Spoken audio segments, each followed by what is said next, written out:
अब 10 फरवरी के इतिहास पर नजर डालेंगे, जो कि आज का दिन है 1929। भारत की बात करेंगे। विख्यात उद्योगपति एविएटर JRD टाटा साहब। क्या बात, बिल्कुल। आज के दिन इन्होंने तो बहुत, मतलब आप ये समझिए कि इनको तो जितना नमन हो सके उतना कम है, लेकिन आज के दिन इनका जिक्र क्यों कर रहे हैं? आज के दिन इनको कमर्शियल पायलट का लाइसेंस मिला था। कमर्शियल पायलट, देखिए दो चीज़ें हैं, भारत का पहला पायलट कौन और पहला कमर्शियल पायलट कौन। तो एक कमर्शियल पायलट की बात हो रही है, JRD टाटा साहब। ये पेरिस में पढ़ रहे थे, राधेश, तो वहाँ पे उन्हें लाइसेंस, ये लाइसेंस तो खैर भारत में मिला, भारत के लिए कमर्शियल पायलट का, और इनके लाइसेंस का नंबर था 1।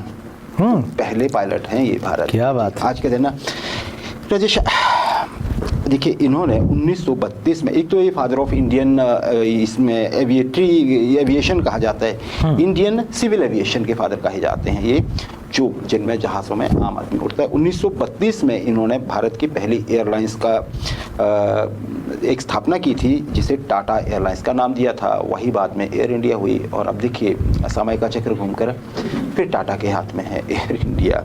वैसे रदेश, ये बहुत प्रगतिशील परिवार, इनकी माँ जो थी, जिनका नाम था सुजैन टाटा, वो भारत में कार चलाने वाली, कार ड्राइव करने वाली पहली महिला थी 1905 में। हालांकि बेसिकली वो फ्रेंच थी जी। क्या बात। तो 1905 में उन्होंने पहली महिला बनने का रिकॉर्ड बनाया था भारत में, जिन्होंने कार ड्राइव की थी। 1258 आदेश।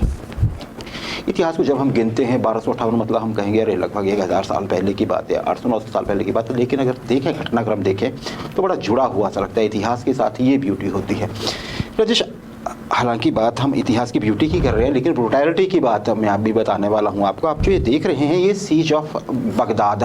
सीज ऑफ बगदाद, ये बगदाद शहर को घेरा हुआ है। किसने घेरा हुआ है जी? हलाकू खान की फौज ने। हलाकू खान कौन ना, ये वही मंगोल योद्धा आप कह लीजिए, और ये तैमूर लंग के पोते थे जी। अब्बासी खिलाफत का दौर था। ये खिलाफत मतलब जो खलीफा होता है उसकी रियासत को खिलाफत कहा जाता है, खलीफा की रियासत। हाँ बिल्कुल। और ये मुस्लिम गोल्डन इरा कहा जाता था, ये स्वर्ण काल कहा जाता था। आज के दिन वो स्वर्ण काल खत्म हो गया था। क्यों? हलाकू खान की फौज ने जनवरी के एंड में 1258 में घेर लिया था बगदाद को। वो कुछ मिसअंडरस्टैंडिंग्स हो गई थी वहाँ पे, जो खलीफा थे उनके साथ है राधेश जी। और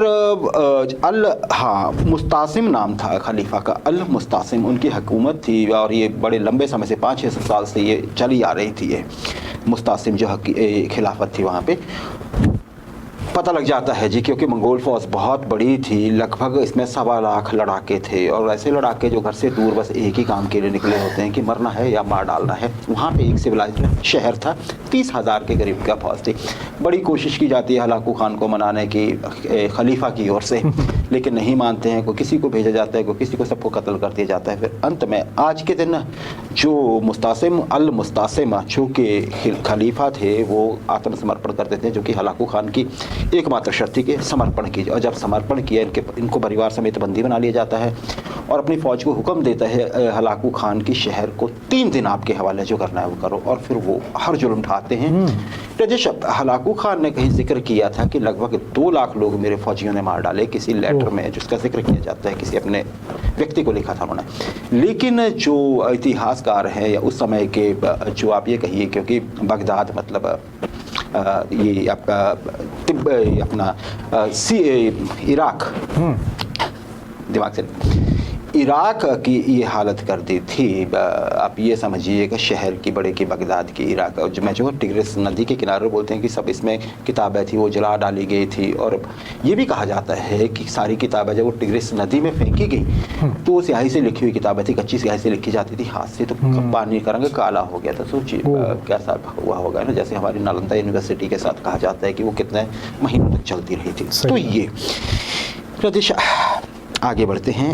world chess champion Garry Kasparov साहब, ग्रैंड मास्टर, और ये किसी समय पे वर्ल्ड नंबर 1, बहुत विश्वनाथन आनंद के साथ भी कभी कभी इनके मैच होते थे।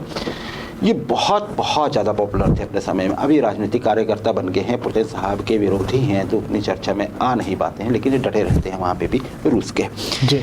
प्रदेश, आज के दिन उन्होंने एक कारनामा किया। इन्होंने एक स्पेशल सुपर कंप्यूटर बनाया गया था जी, IBM के तौर से, international business machines IBM company हम सब जानते हैं, उसका नाम है इंटरनेशनल बिजनेस मशीन्स। इंग्लैंड की अमेरिका की ये कंपनी है, मल्टीनेशनल कंपनी है, ये बहुत बहुत बड़ी कंपनी। इन्होंने 10 साल लगा कर एक कंप्यूटर बनाया। क्यों? उसको सिर्फ यही प्रोग्रामिंग की गई कि उन्हें चेस चैंपियन को हराना है, किसे? गैरी कास्पारोव को हराना है। क्या बात। राजेश, आज के दिन ये मैच खत्म हुआ था। हालांकि इसमें 6 गेम्स हुई थी, आज 6ठी गेम हुई थी और आज रिजल्ट आता है गैरी कास्पारोव जो थे वो सुपर कंप्यूटर को हरा देते हैं, डीप ब्लू को हरा देते हैं। और ये मुकाबला कहाँ होता है? अमेरिका के फिलाडेल्फिया में। IBM वहाँ की कंपनी है, हालांकि ये रशियन है।